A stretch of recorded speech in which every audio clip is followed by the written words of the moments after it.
Boa noite mais uma vez, que a graça e a paz do nosso Deus seja com todos. Hoje continuaremos aí nosso estudo em 1 Coríntios, estamos no capítulo 9, no nosso 31º estudo dessa carta de Paulo aos Coríntios. Já deu quase um ano. Parece que foi ontem que nós começamos isso aqui, né? Capítulo 9, a partir do verso 15, é a continuação do estudo da semana passada, né, ensinando pela prática. E diz assim o texto, 1 Coríntios, capítulo 9, a partir do verso 15. Eu, porém, não tenho feito uso de nenhuma destas coisas e não escrevo isto para que assim se faça comigo. Preferiria morrer a deixar que alguém me tire esta glória. Se anuncio o Evangelho, não tenho de que me gloriar, pois sobre mim pesa essa obrigação. Porque ai de mim, se não pregar o Evangelho.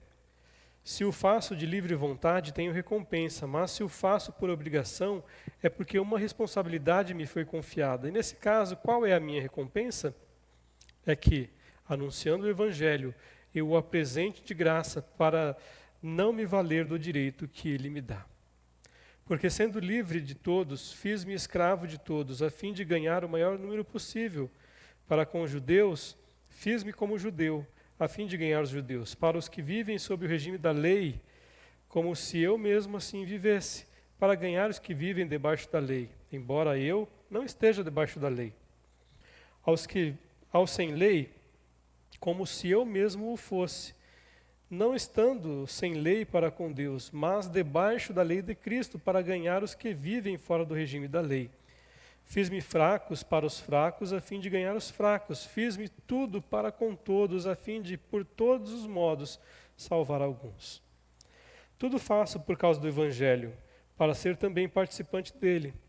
Vocês não sabem que os que correm no estádio, todos na verdade correm, mas um só leva o prêmio? Corram de tal maneira que ganhem o prêmio. Todo atleta em tudo se domina. Aqueles para alcançar uma coroa corruptível, nós, porém, a incorruptível.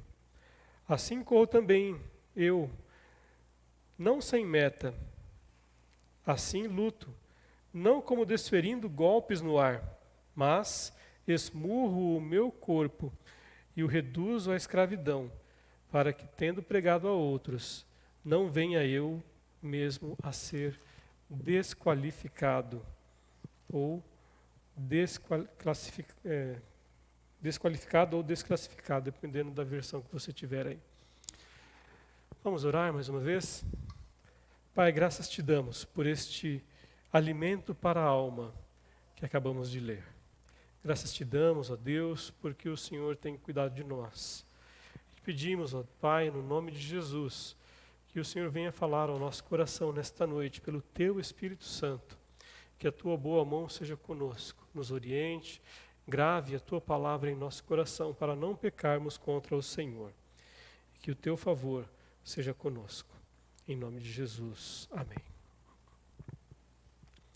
Então, ao lermos, como nós dissemos na semana passada, ao lermos este capítulo assim rapidamente, sem nos darmos conta do seu real sentido, do que ele de fato quer nos ensinar, a gente pode, sem querer, ou acreditar de forma errada, que Paulo mudou completamente o seu assunto aqui. No capítulo anterior, nós vemos Paulo falando a respeito dos irmãos que comiam carne sacrificada, que não deveriam fazê-lo se isso ofendesse a fé do seu irmão, ou seja, abrir mão do seu direito em favor da fé do outro, para que o outro não venha tropeçar, para que o outro não peque. O que Paulo está fazendo agora aqui no capítulo 9 é deixar um exemplo prático do que é abrir mão dos seus próprios direitos em favor do outro. Abrir mão do seu direito para que o outro possa crescer na fé, para que o outro possa viver uma experiência cristã mais profunda.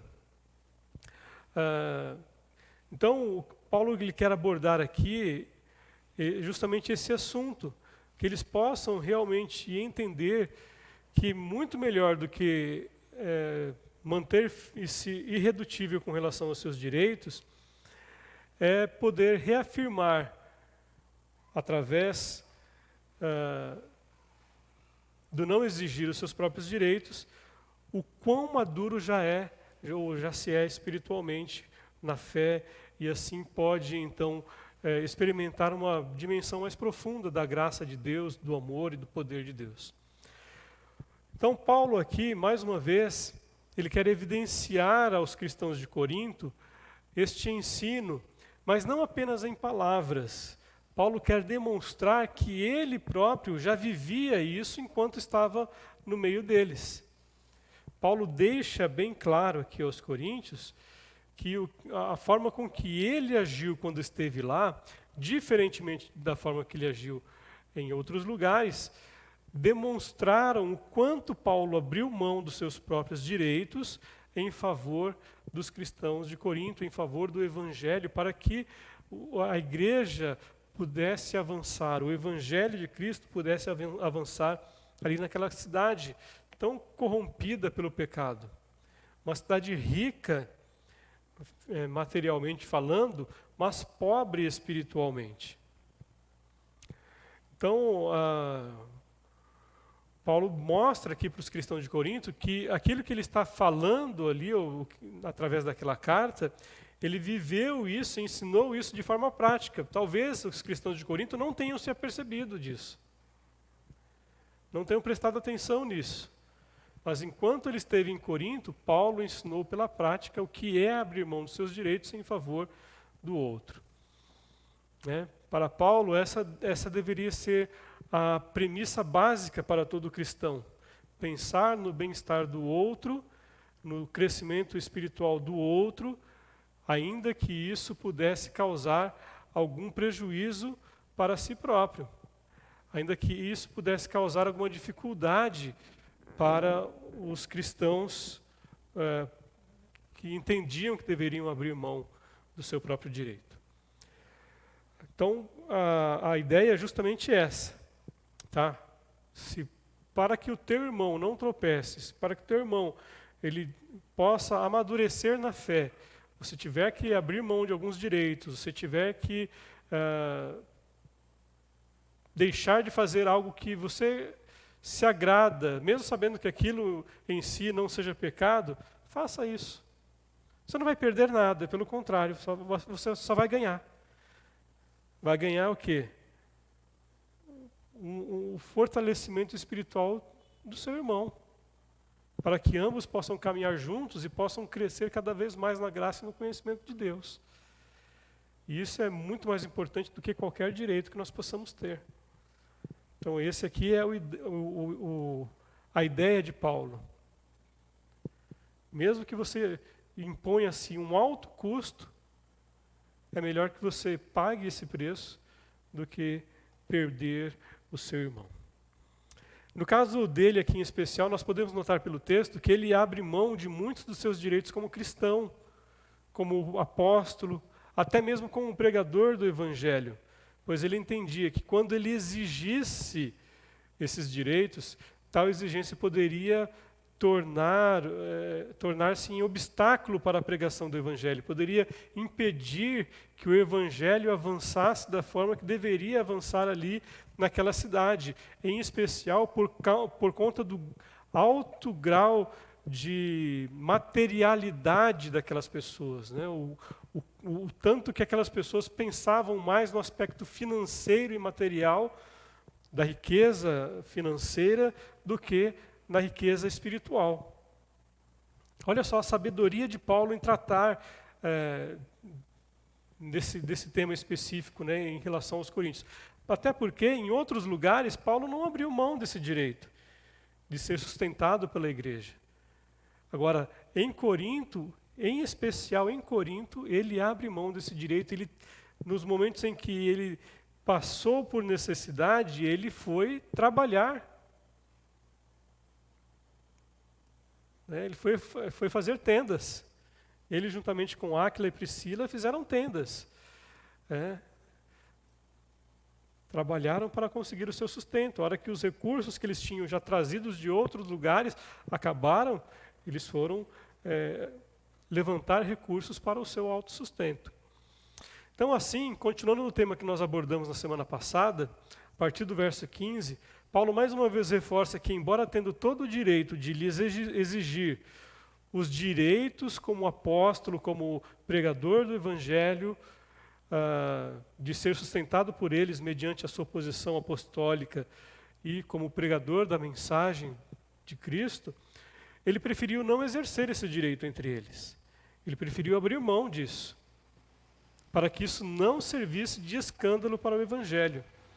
Paulo aqui, ele ainda vai declarar que ao escrever aquela carta, e lhes falar a respeito do tema, ele não faz isso esperando que eles agora pudessem retribuir Paulo pela sua abnegação e renúncia.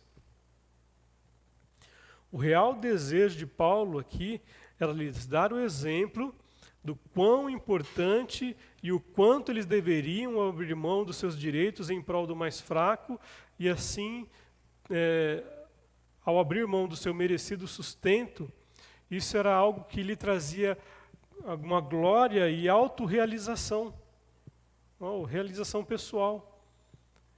Ele se mostrou, ele mostrou para as pessoas que ele não dependia do sustento delas para continuar levando o evangelho à frente. Ele demonstrou para as pessoas que ele poderia se autossustentar, que a graça de Deus seria suficiente para sustentá-lo ali naquele lugar. Não numa posição orgulhosa de dizer assim, olha, não, eu não preciso de vocês.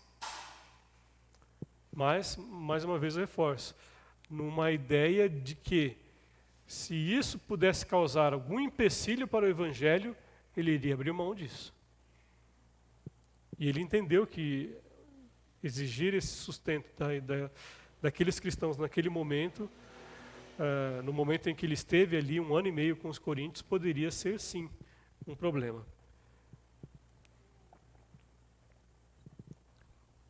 E é uma coisa interessante a gente notar isso na vida de Paulo, porque Paulo, a gente vai falar um pouco mais disso depois, mas Paulo ele era uma pessoa que estava muito à frente do seu tempo.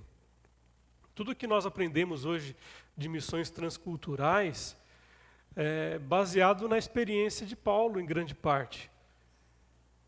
Porque Paulo, ele não chegava num lugar e ele impunha a sua cultura. Ele não chegava num lugar e falava assim, olha, a partir de hoje vocês têm que agir assim. Não, ele simplesmente pregava o evangelho, ele percebia qual que era o contexto cultural do lugar e em cima disso ele anunciava o evangelho. Aconteceu isso, por exemplo, com Atenas.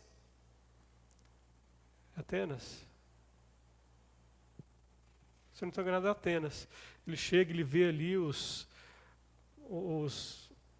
altares, né, para os deuses mais diversos, e de repente ele acha ali um altar para o Deus desconhecido. E baseado nisso, então, ele vai e prega o evangelho ali naquele lugar. E em cada lugar que ele chegava, ele fazia da mesma forma. Ele não chegava, já ia metendo o pé e falando assim, vocês vão tudo para o inferno. Não, ele olhava o contexto em que ele estava, ele olhava a sociedade em que ele estava, ele fazia uma leitura disso tudo e, com base nisso, então, ele aplicava a mensagem do evangelho de forma que as pessoas pudessem entender. Isso é fazer missão transcultural. Você se adapta ao local, não adapta o local. Obviamente que tudo isso aí tem um limite. Se adaptar ao local não quer dizer que você vai praticar as mesmas coisas que as pessoas praticam, na questão do pecado. Tá? Mas se a irmã Marlene, que é missionária, sabe, né? Se tiver que comer a larva lá do coquinho, lá, mesmo que você olhe aquele negócio com nojo, você vai comer. Né? Se tiver que comer a carne do macaco lá, fala assim, comer macaco, você vai comer. Né? Alguns países aí o pessoal come cachorro, né? A gente gosta tanto de cachorro, né? Animalzinho de estimação. Quem é que se imaginaria comendo o próprio cachorro? Acho que ninguém, né? Mas tem lugares onde isso é cultural, eles matam o cachorro para comer, até porque não tem muita coisa, né, para comer. Então come o que tiver pela frente. Tá? Então é nesse sentido aqui que Paulo está falando, você se acultura ao lugar e não traz a sua cultura para o lugar. Então o real desejo dele aqui era lhe dar o exemplo do quão importante, o quanto deveriam abrir mão dos seus direitos em prol do mais fraco, e assim, ao abrir mão do seu merecido sustento, ele trazia para si glória e realização pessoal. Entretanto, apesar de Paulo pregar o evangelho por amor, ele ainda afirma que se isso em si, ele afirma que isso em si não era motivo de autoglorificação, ou de orgulho, ou algo do qual ele poderia se tornar uma pessoa arrogante, porque, poxa, olha, eu sou o Paulo, olha o que eu fiz, o que eu faço. Ao contrário, ele sempre age de uma maneira humilde, mostrando aquilo que ele faz para deixar isso como um exemplo. E quando Paulo fala aqui, no verso 16, se anuncio o evangelho, não tenho de que me gloriar, pois sobre mim pesa essa obrigação, porque é de mim se não pregar o evangelho. O que ele está querendo dizer aqui para nós é o seguinte, olha, eu me sinto na obrigação, no dever de levar o evangelho, porque eu me sinto devedor. Diante de Cristo, eu me sinto devedor. Diante de Cristo, eu sinto que se eu não fizer isso, eu estou cometendo pecado. Se eu não levar o evangelho à frente, eu sinto como uma pessoa inútil. Então, no meu coração, Paulo, o sentido que ele está falando, no meu coração eu me sinto na obrigação de fazer. Mesmo que eu não queira, eu sou obrigado a fazer. Por reconhecer o que Cristo fez por mim naquela cruz. E aí é nesse mesmo sentido que ele fala assim, ai de mim, se não pregar o evangelho. Ai de mim. O que vai ser de mim se eu não pregar o evangelho? É como se ele estivesse falando assim, olha, eu serei o homem mais miserável, eu serei o pior dos homens, a pior das pessoas, se eu não pregar o evangelho, se eu não transmitir essa riqueza de Deus aos miseráveis como eu. Alguém certa vez disse que pregar o evangelho é como um mendigo que conta para outro mendigo onde arrumar pão. Dizem que os mendigos não contam a sua fonte para os outros, né? Com medo de perder. Mas o evangelho é isso, é um mendigo, é alguém que não tem possibilidade nenhuma. É um pobre, miserável, cego e nu que diz ao outro pobre, miserável, cego e nu, olha, eu sei o lugar onde você pode conseguir pão, e o pão do céu. Então Paulo fala, olha, ai de mim se eu não pregar o evangelho. Que Deus tenha misericórdia de mim. Ou seja, eu não tenho escolha. Não tenho uma segunda opção. Ou eu prego, ou eu prego. Não tem opção viável que seja diferente disso. E aí nos versos 17 e 18, ele fala assim, se o faço de livre vontade, tenho recompensa, mas se o faço por obrigação, é porque uma responsabilidade me foi confiada. E nesse caso, qual é a minha recompensa? É que, anunciando o evangelho, eu o apresente de graça, não para me valer do direito que ele me dá. Ou seja, Paulo está falando assim, ele faz meio que um trocadilho aqui.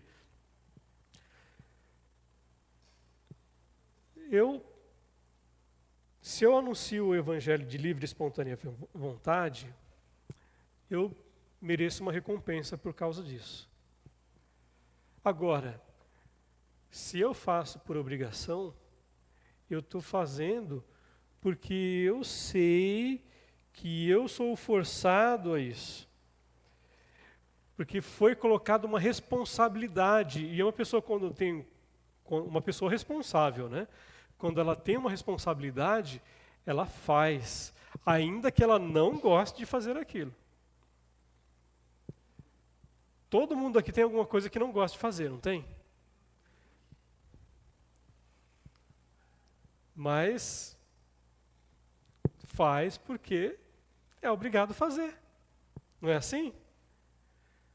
Tem muita coisa que eu não gosto de fazer, mas se foi colocada uma responsabilidade e eu tenho que fazer, eu vou fazer, ué. Mesmo que eu não queira. E o que Paulo está falando aqui é assim, mesmo que você não queira, assim como eu, você tem a obrigação de fazer. Você tem o dever de fazer. Agora, se eu faço de livre e espontânea vontade, aí então eu tenho uma recompensa. E a recompensa de Paulo aqui qual que é? Ele fala, olha, a minha recompensa é eu poder fazer isso sem exigir nada em troca, sem querer pagamento. Quando eu prego o evangelho de livre e espontânea vontade, eu estou pregando aqui e estou apresentando ele de graça, mesmo sabendo que eu tenho o direito de receber por isso. Mesmo sabendo que eu tenho o direito de ter o meu sustento por conta dessa nobre função. Por conta de ser um pregador do evangelho.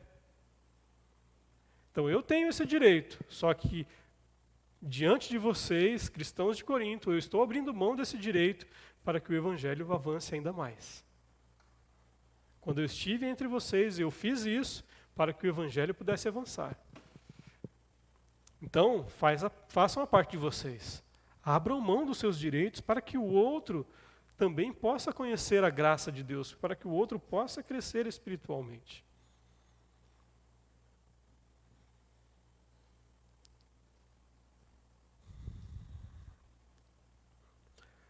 Quando Paulo fala aqui, quando ele escreve esses versos 17 e 18, ele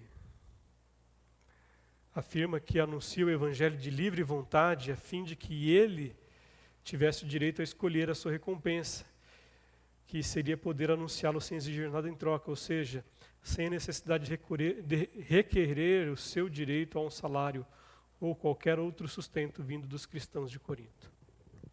Isso é muito nobre de Paulo.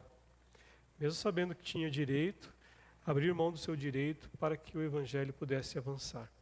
Seria como se ele fizesse como uma forma de serviço voluntário, sem ter que prestar contas do seu trabalho, a não ser ao seu próprio Senhor.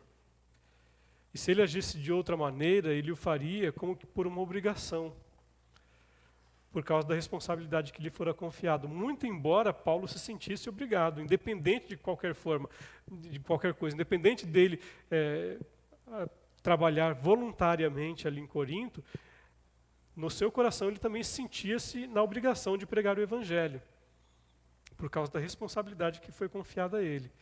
E ainda que ele não fizesse isso prazerosamente, que eu acho muito difícil, e esse eu acredito não ser o caso de Paulo, ele deveria fazê-lo de qualquer forma, sob qualquer circunstância, sob sol e chuva, perseguição ou não, mesmo que estivesse passando necessidade, ele ainda assim continuaria anunciando o evangelho. Adiante aí ele afirma ainda que mesmo sendo livre, pois a cidadania romana dava esse direito a ele, né, verso 19, porque sendo livre de todos, fiz-me escravo de todos, a fim de ganhar o maior número possível. Um cidadão romano, em todo o território que compreendia o Império Romano, ele não poderia ser escravizado, de maneira alguma. Ele era um homem livre.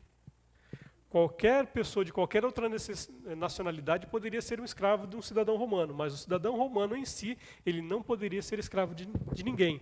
Este era um direito que era concedido a toda pessoa que tinha cidadania romana. Fosse ela uma cidadania adquirida por meio financeiro, que era um título que a pessoa conquistava, ou fosse a cidadania natural como a de Paulo. Paulo ele era um cidadão romano com um título natural, né, como nós brasileiros. Nós somos cidadãos brasileiros porque nascemos no Brasil. Tá? Tem algumas pessoas que às vezes conseguem uma segunda cidadania por cumprir algumas exigências que o país onde elas estão pedindo a segunda cidadania estipula. E normalmente não é algo barato de se fazer, né? A segunda cidadania exige um custo para isso. Então, mesmo sendo livre aqui, Paulo se fazia de escravo. Quando ele usa esse termo escravo, o que um escravo, qual que é o sentido de escravo? É aquele que trabalha sem direito a qualquer coisa, sem direito a nada. Talvez um prato de comida e um teto para poder dormir, só. Nem isso Paulo tinha direito. A não ser quando talvez fosse visitar a casa de algum irmão lá, né? Chegava lá e alguém oferecia alguma coisa para ele. Então Paulo, ele, apesar de ser um homem livre, ele se fez de escravo. Escravo do Evangelho, em primeiro lugar, escravo de Cristo, e escravo também dos cristãos ali de Corinto, trabalhando de graça, trabalhando sem receber o seu salário para que o Evangelho avançasse. Trabalhando ainda mais arduamente para ganhar o maior número possível de pessoas para Cristo. Olha só o que diz o verso 20. Para com os judeus fiz-me como judeu, a fim de ganhar os judeus. Para os que vivem sob o regime da lei, como se eu mesmo assim vivesse. E aí ele vai descrever uma série de circunstâncias. Paulo, às suas próprias custas, com o suor do seu rosto, e com as ofertas que ele recebia de outras igrejas, ele se mantém ali. E ele mostra aqui que ele agia com sabedoria, ou que ele agiu com sabedoria ao se mostrar para as pessoas tal qual elas eram. Ou seja, ele se moldou à cultura do lugar onde ele estava. Ele se moldou à cultura dos cristãos de Corinto. Ele viu que se ele exigisse o salário, ele causaria obstáculo ao avanço do Evangelho. Ele se moldou às características daquele povo.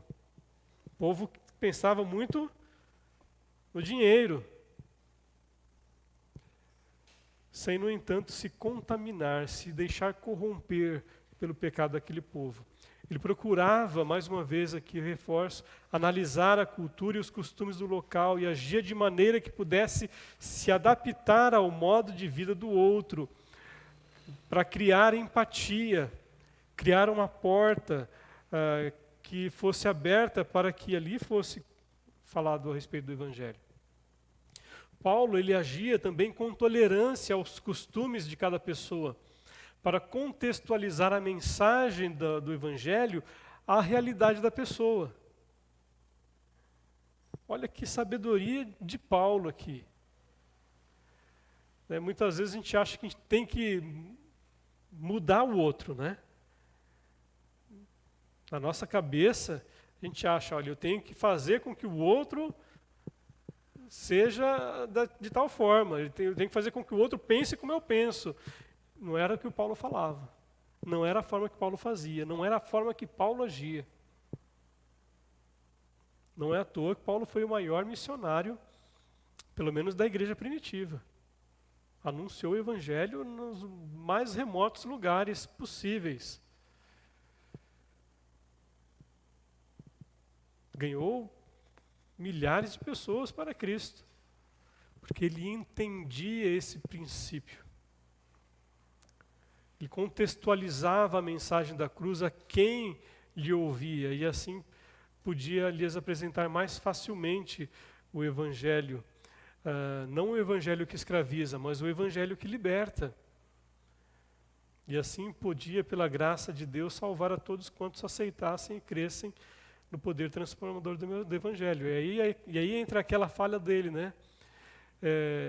Não me envergonho do Evangelho, porque ele é o poder de Deus para a salvação de todo aquele que crê. É o poder, é o dunamis de Deus. De onde deriva a palavra dinamite, né? Um poder que transforma de forma explosiva a vida das pessoas. Então, ele se amoldava à cultura, se amoldava às necessidades, aos costumes das pessoas. Ele não... Uma coisa interessante, né? Ele não se retirava da cultura, ele entrava na cultura. Às vezes a gente acha, né, que para se tornar santo, a gente tem que sair do meio das pessoas. A gente tem que viver afastado, né?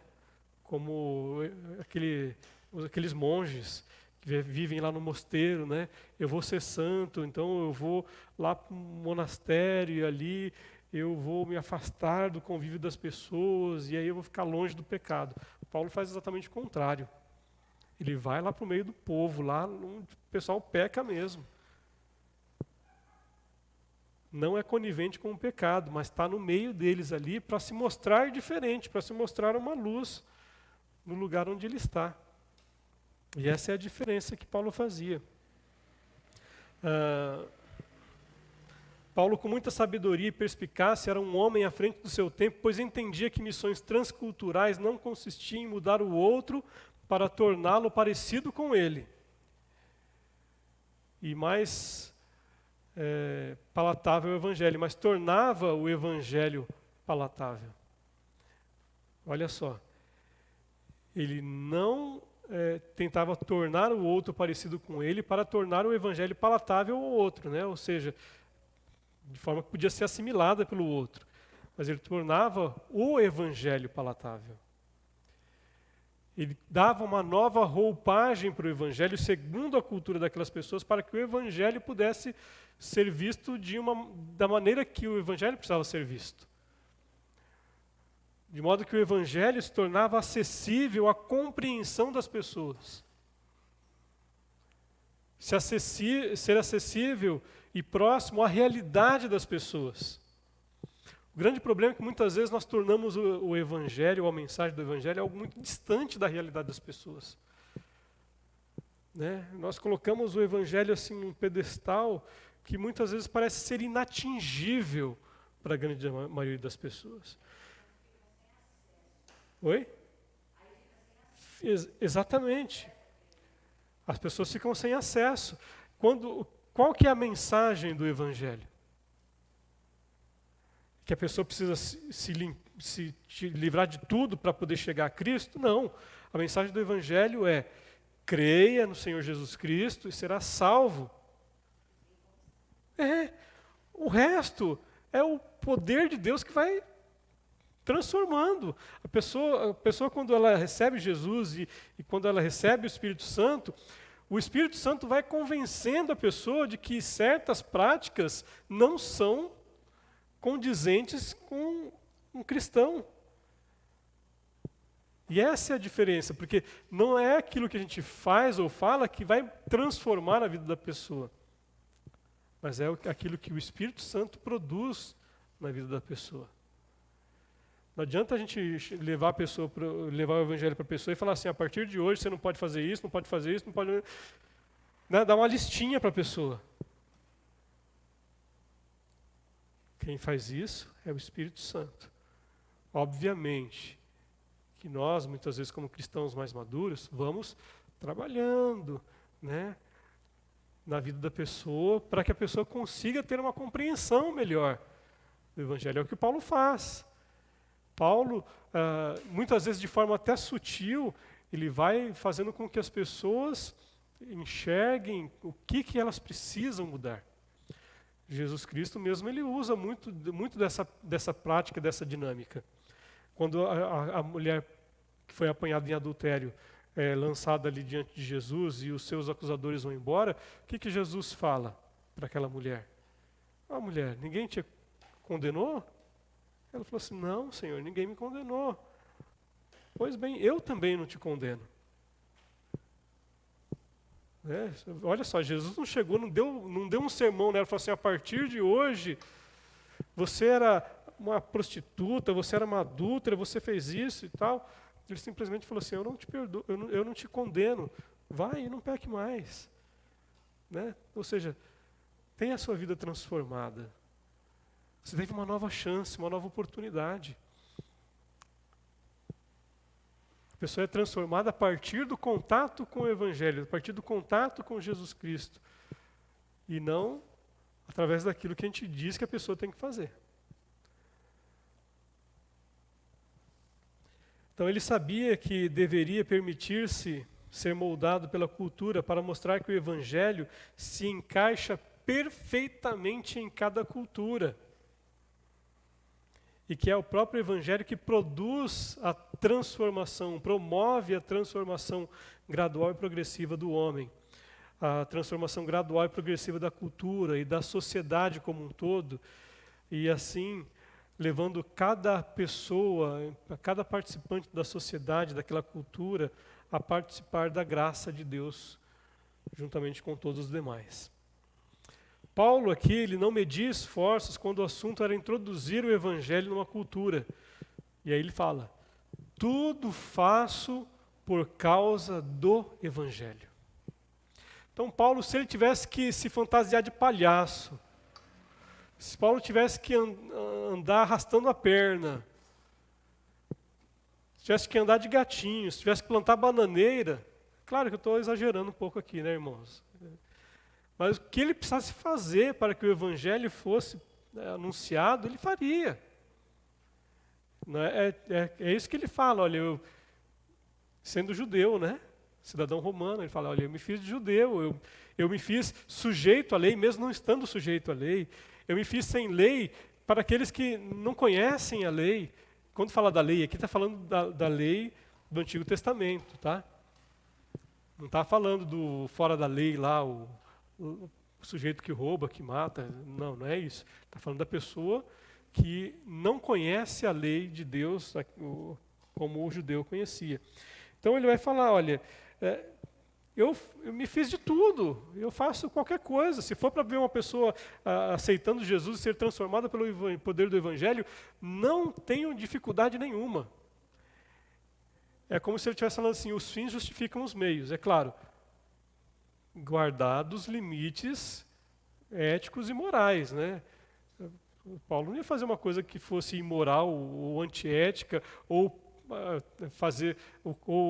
cair no pecado para que o outro pudesse entender o Evangelho da graça, não é isso. Paulo, ele, dentro da ética, da moral e do que é correto e não é pecaminoso, ele agiria de forma que as pessoas pudessem chegar-se ao Evangelho. Em outras palavras, se for preciso fazer o que tiver que fazer para que o Evangelho seja pregado a todas as pessoas, eu vou fazer. Não vou medir esforços. Vou me virar nos 30, mas eu vou fazer. Neste mesmo sentido é que devemos, como cristãos, nos inserir cada vez mais na sociedade, nos mais diversos segmentos dela, para que com isso possamos ganhar outros para Cristo. Logicamente, sem nos contaminarmos com o pecado, mas mostrando que podemos viver de maneira plena por causa do Evangelho de Cristo. Transformando as pessoas pelo poder do Evangelho. Ou permitindo que as pessoas sejam transformadas pelo poder do Evangelho. E por fim, Paulo faz uma analogia do trabalho cristão como alguém que se prepara para uma competição atlética. Ou seja, fazer todo o esforço possível, se preparar muito mais, e às vezes quase até a exaustão, para que assim pudesse conquistar o prêmio tão almejado. Naquela época, os jogos istmos, né, que era o que acontecia ali em Corinto, eles aconteciam de 3 em 3 anos, e normalmente o atleta ele se preparava durante todo esse período, em especial nos últimos 10 meses, para competir e ser o primeiro a ganhar o prêmio, ser o primeiro lugar, levar o pódio. E sabe o que eles ganhavam? Uma coroa feita com galhos de pinho, com ramos de pinho. Nossa, que coisa, né? Que riqueza! se preparavam tanto para ganhar isso. Uma coroa corruptível. Agora Paulo está falando, olha, vamos nos preparar para ganhar aquela coroa que é incorruptível. Vamos nos preparar, vamos treinar, vamos fazer o que for possível e o que for impossível para conquistarmos o almejado prêmio, a coroa incorruptível. E a coroa que todo cristão deve almejar é essa, porque ela é valiosa, ela é eterna, ela é incorruptível. Por isso, tal atleta terá que abrir mão de muitos... o atleta que trabalha, né, ou que luta para ganhar o prêmio lá nas Olimpíadas, ele terá que abrir mão de muitos direitos e muitos prazeres, bem como terá que adotar uma dieta rigorosa para conquistar um prêmio que perece, do qual logo ninguém mais se lembrará. Nem todos os feitos extraordinários, nem todo o treinamento extraordinário será suficiente para fazer com que a pessoa seja lembrada depois. Quem é que lembra aqui do grande vencedor dos 100 metros rasos da última Olimpíada? Alguém sabe quanto foi que ele treinou na vida para poder ser o primeiro lugar? Agora, nós como cristãos temos o dever de nos preparar, de muitas vezes abrir mão dos nossos próprios direitos pessoais, momentos de prazer, de descanso, para levar a mensagem do Evangelho e conquistar o tão almejado prêmio, a coroa eterna, de mãos não humanas, mas das mãos do Senhor. As pessoas poderão talvez nunca se lembrar dos nossos esforços em prol do Evangelho, mas certamente Deus não esquecerá. E no devido tempo Ele nos dará a devida recompensa. E aí, portanto, aqui para Paulo, né, para a gente encerrar, o mais importante não era exercer ou exigir os seus direitos ao sustento como apóstolo, mas evidenciar a graça e a glória de Deus, bem como fazer jus à coroa celestial, à coroa eterna, mesmo que para isso, sendo livre como cidadão romano que era, ele precisasse se fazer de escravo, se reduzir a nada por causa do Evangelho. E aí, mais uma vez, eu reforço aquilo que nós falamos na semana passada.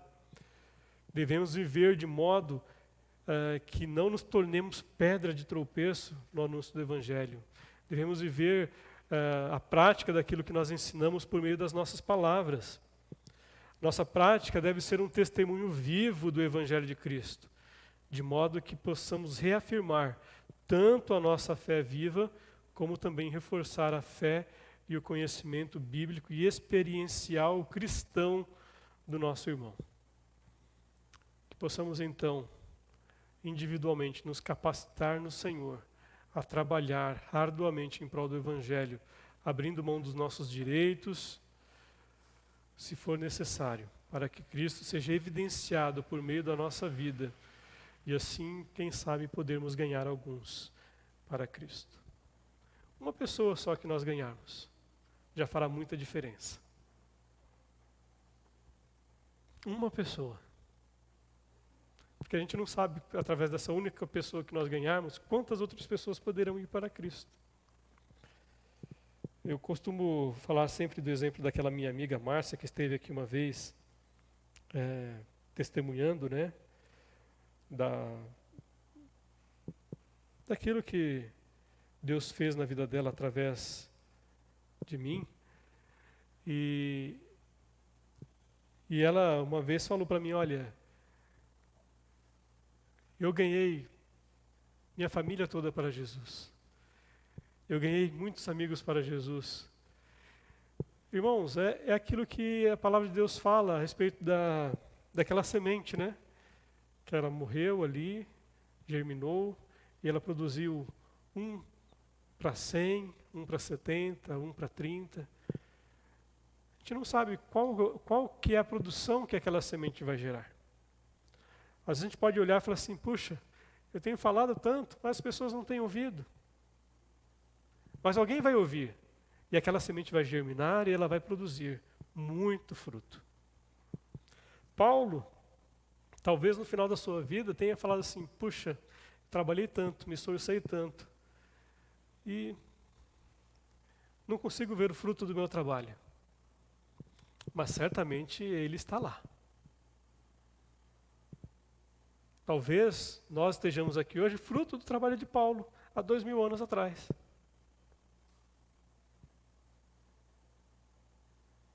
A gente não sabe as implicações que o Evangelho traz na vida das pessoas, mesmo que a gente não veja os resultados práticos na vida dela.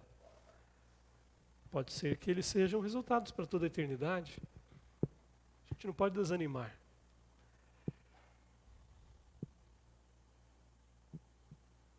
E às vezes parece, né, parece que não vale a pena.